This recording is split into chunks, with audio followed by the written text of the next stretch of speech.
Sabemos que la influencia de las TIC a procesos de educación es muy importante y es algo que realmente también transforma. Esa oportunidad, Monseñor Daniel Falla nos va a regalar unas palabras acerca de por qué es importante integrar las TIC a estos procesos de educación que transforman también vidas. Yo pienso que las TIC son fundamentales, porque en un mundo que nos presenta tanta cosa, tenemos que meternos nosotros en todo eso, pero con una mirada muy crítica, con una mirada que nos haga crecer de verdad como verdaderos seres humanos. Recibimos mucha información nosotros, muchos valores también a través de ello, y sobre todo tendremos siempre la posibilidad de cuestionarnos si realmente nosotros estamos aprovechando todo lo que el mundo nos va presentando. Indudablemente que las TIC tienen que ir bien acompañadas, porque también como hay cosas muy buenas, también encontramos cosas que no son tan buenas. Entonces, qué bueno que a través de las diferentes instituciones educativas se estén dando criterios para el uso de las TIC, para que podamos manejarlas bien. Un reto grandioso. Tengo mucha información, tengo muchas cosas. Bueno, ¿cómo voy a hacer para centrarme en lo fundamental, para echar raíces en algo que de verdad valga la pena? Porque cualquier joven en cualquier entidad puede saber que las TIC le da como una entrada a un universo muy amplio con una cantidad de información. Entonces, qué bueno que se puedan darnos elementos y cada uno entienda, hombre, yo utilizo las TIC, pero tengo que ir a las fuentes verdaderas. Yo tengo que acoger no cualquier cosa, sino saber moverme para llegar a lo fundamental. Y yo pienso que es como una, ¿qué diría yo? Es como un reto muy grande que tenemos ahora con todos en el mundo, pero de manera especial los jóvenes.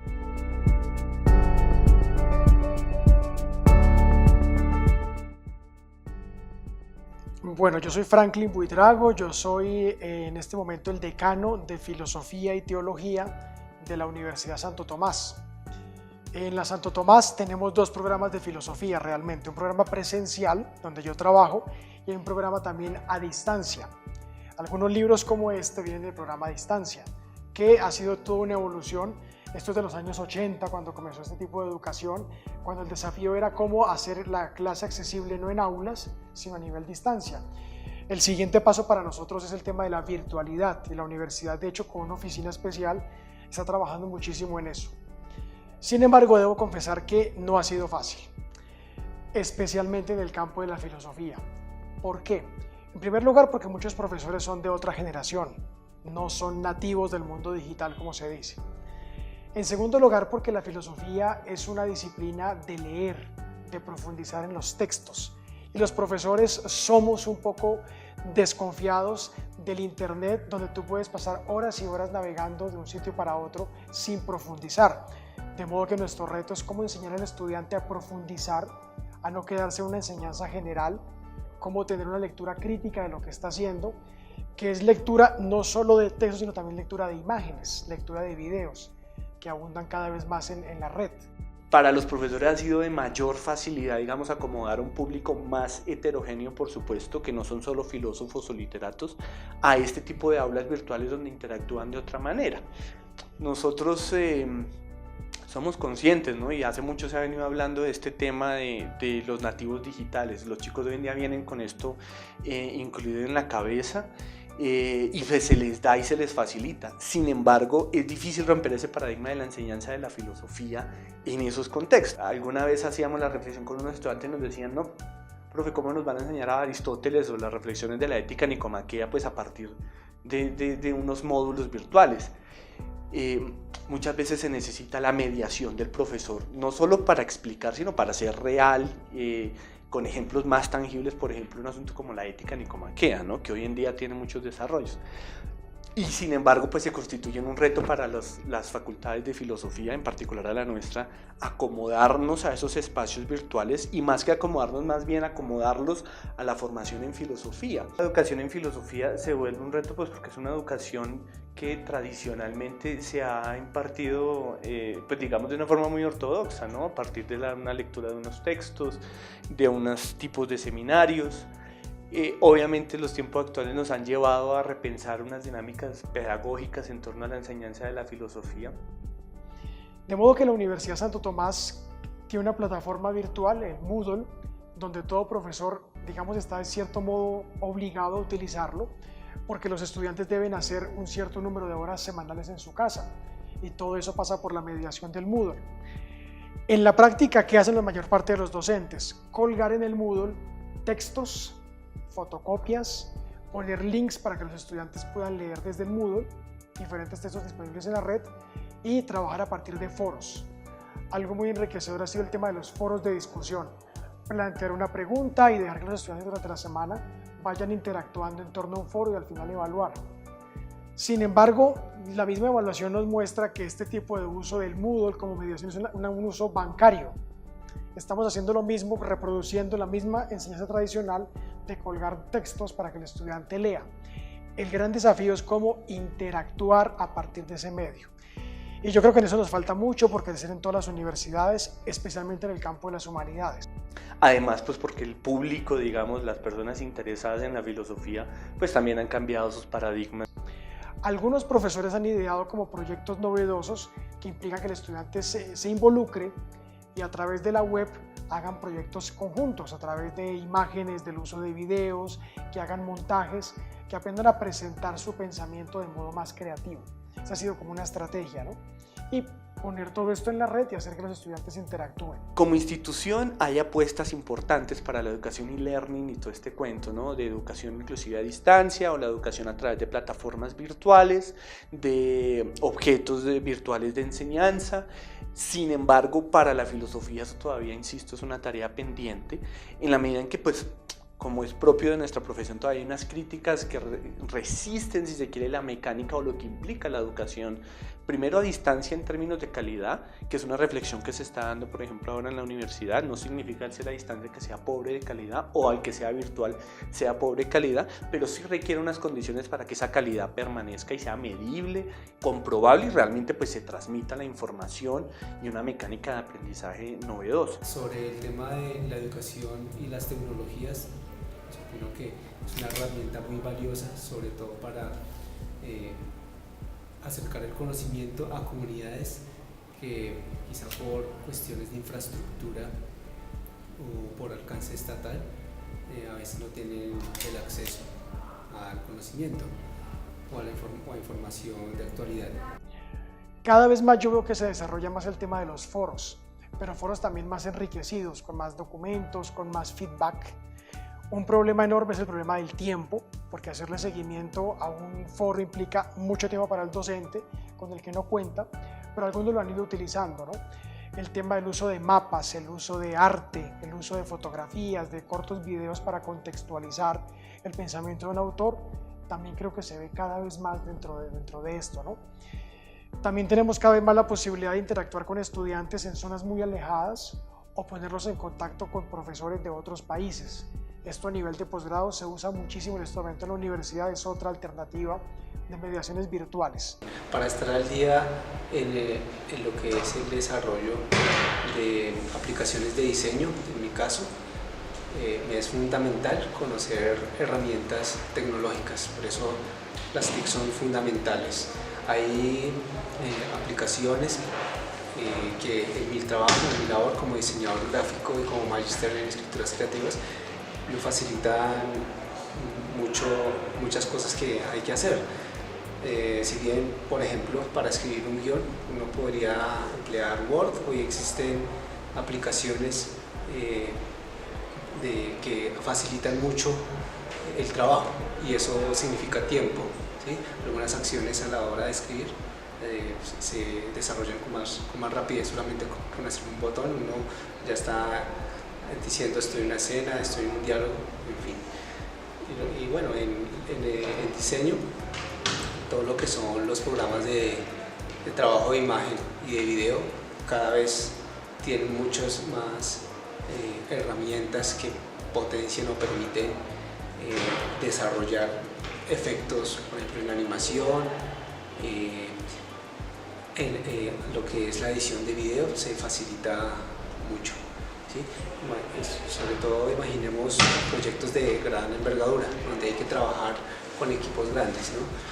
Estos programas segmentan las tareas y facilitan el trabajo para luego reunirlo en un mismo archivo, ¿no? El reto no es solamente en términos del contenido, de la creación del espacio virtual, sino de, hay que decirlo, formación de los profesores. Es decir, los profesores necesitan una formación que esté relacionada con ese tipo de competencias que les permita hacer un acompañamiento seguro y fiable a través de las plataformas virtuales. Pero todo lo que estoy hablando de eso es una deuda que tenemos nosotros aún. Hay unos espacios tentativos que se han manejado aquí en la facultad, algunos con éxito, otros con menor éxito, pero es una deuda que todavía se tiene y hay que seguirla pensando, sobre todo pues por las apuestas institucionales que van orientadas mucho a eso, ¿no? A la educación y learning, para ganarle también espacio un poco a, pues a la atención que tienen los muchachos sobre este tipo de canales y de comunicación. Y sin embargo no se nos puede perder de vista pues que hay unos mecanismos o hay unos hábitos que se están creando a partir de esta interacción con esas redes que no son del todo sanos, ¿no?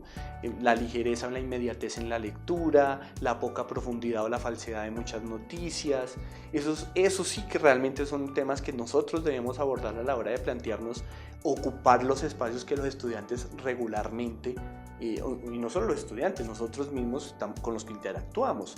Entonces, eso sí que realmente es un tema que nos, sobre todo a la Facultad de Filosofía, nos concierne, preocuparnos, digamos, primariamente por esas ideas, ¿no? Y por esas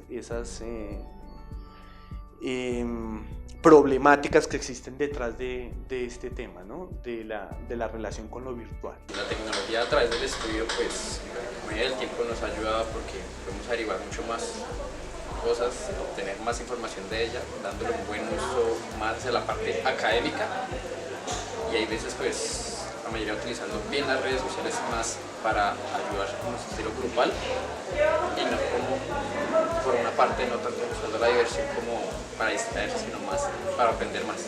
La universidad está en proceso de convertir sus aulas, al menos un buen porcentaje, en aulas virtuales. Es novedoso para nosotros, se creó un equipo. Pero claro, es un equipo de técnicos en comunicaciones, no de pedagogos. Estamos en un trabajo de diálogo entre profesores que llevamos nuestros contenidos, aprendiendo de estos técnicos cómo hacer para convertir esto en una mediación virtual. Ya hay unas especies de aulas virtuales, algunas pocas a nivel de maestrías, de modo más interactivo, de modo que permita que el estudiante se conecte a cualquier hora y reciba sus feedback o sus informaciones, pero creo que todavía es un campo que nos falta por avanzar mucho en todas las universidades en Colombia en general. La universidad tiene sus abriles, ¿no? Ya tiene sus años, tiene 54 años ya. Este edificio en el que nos encontramos era de los edificios más antiguos de la sede y fue remodelado. Y eso implicó desde la base pensar en que los salones necesitaban una modernización. Los anteriores no eran con tiza, ni mucho menos, pero eran una cosa que ya tenía sus años. Sin embargo, me refiero yo que la construcción de los nuevos salones implicó obviamente pensar en todas estas dinámicas de la conectividad. Entonces son salones que hoy en día están dotados pues de una cosa que a mí no me tocó cuando yo estudié mi pregrado, ¿no? No solo el videobeam, tienen unos temas de conexión a internet, un wifi, hay unas direcciones de wifi especiales para que la gente que está en esas clases trabajen, obviamente todos los mecanismos audiovisuales, los salones están provistos de ello y pues son herramientas que les sirven a los chicos para interactuar. Soy estudiante de la Corporación Universal de Investigación, Ciencia y Tecnología Coro Universitec. En este momento me encuentro ya para culminar mi carrera. Bueno, respecto al tema de la comunicación y la tecnología, desde mi punto de vista pues es de gran ayuda, digamos, en cuanto a que facilita la educación en la comunidad.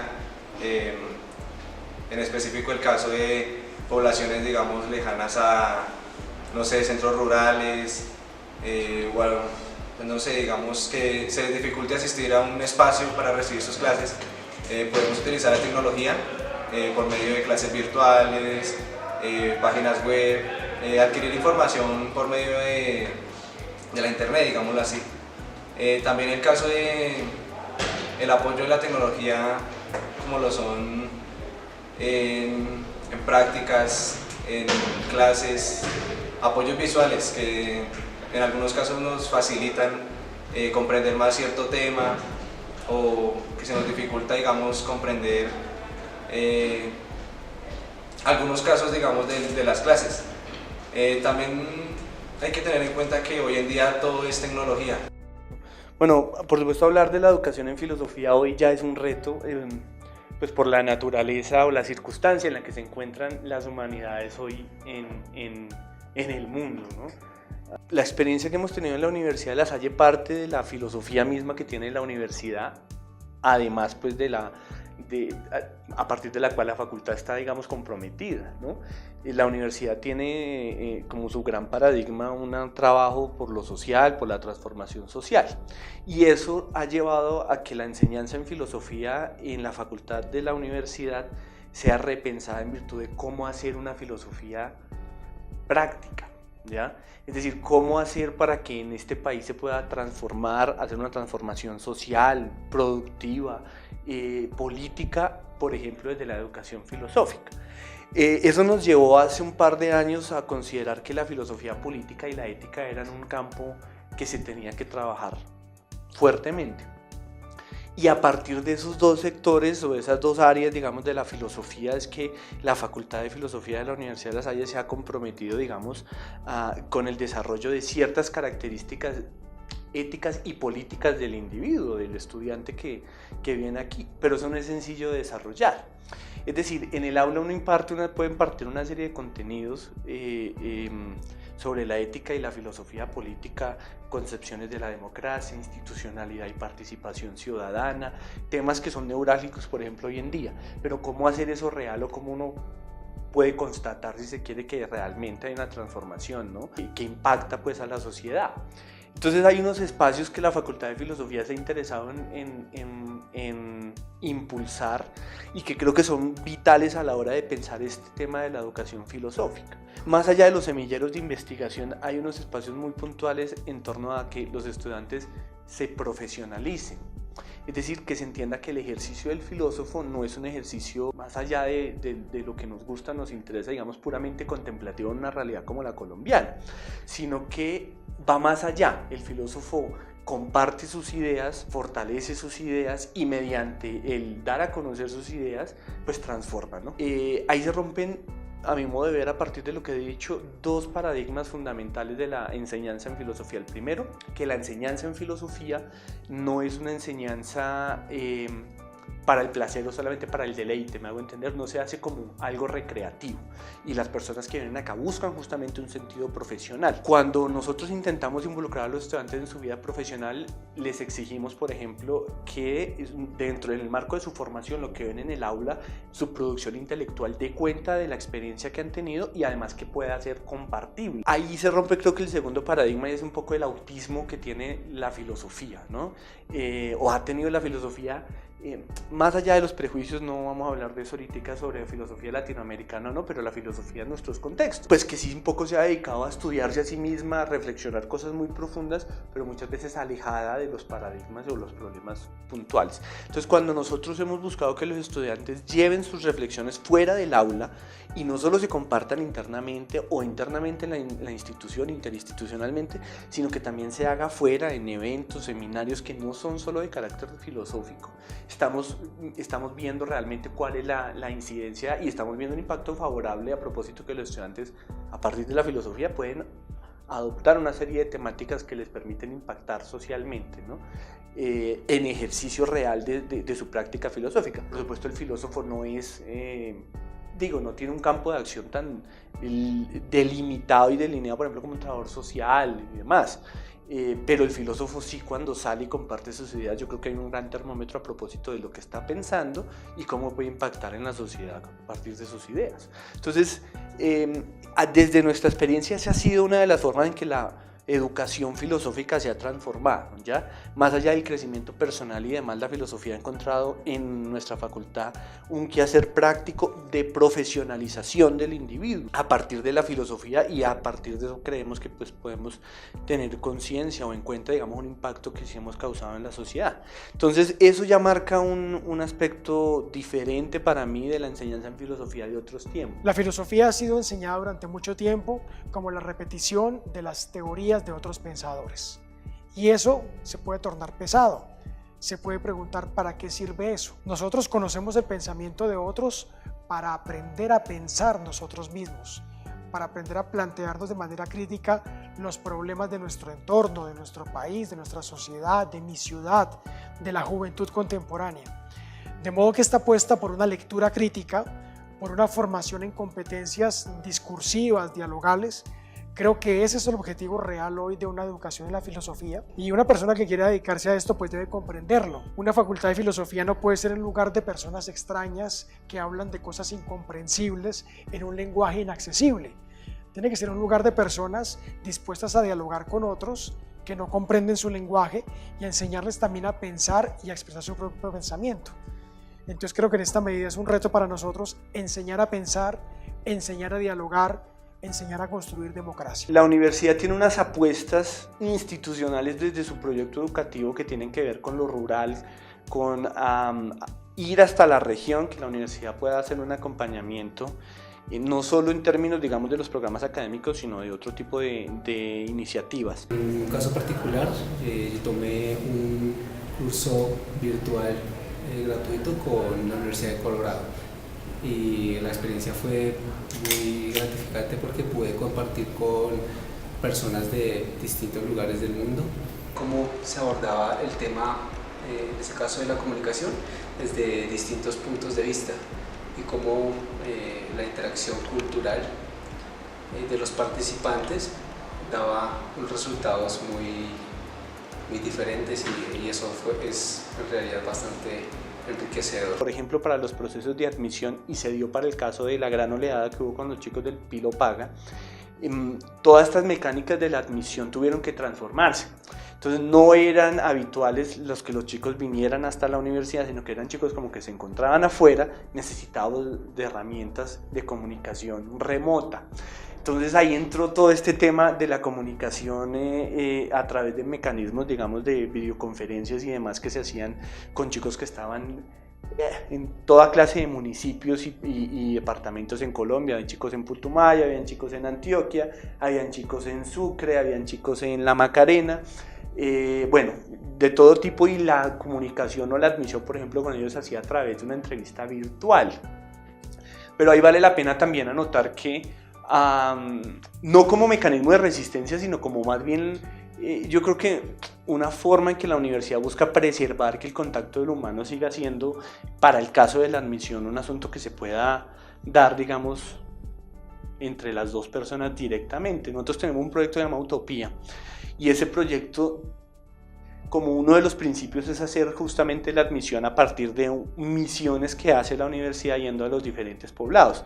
Entonces, en algún momento se discutió si no era mejor centralizarla, pero por el carácter mismo del programa, y eso acompaña muchas veces los programas incluso que se dictan aquí en Bogotá, porque Utopía tiene sus características particulares, pero sin embargo voy a un tema, a un esquema, digamos, más general, en que nosotros nos preocupamos mucho porque esa interacción que se da nos diga algo más de la persona de lo que pueden darse unas preguntas, digamos, muy puntuales, que muchas veces o se envían previamente por correo para el caso de las entrevistas virtuales, o se resuelven en videoconferencia. Si bien el contacto presencial es importante para el desarrollar algunas actividades y proyectos, el contacto virtual también lo es, porque de una u otra manera estamos interactuando con otras personas y compartiendo muchas cosas. Estamos sacando provecho y aprendiendo a manejar distintas herramientas tecnológicas, y el desarrollar proyectos nos obliga también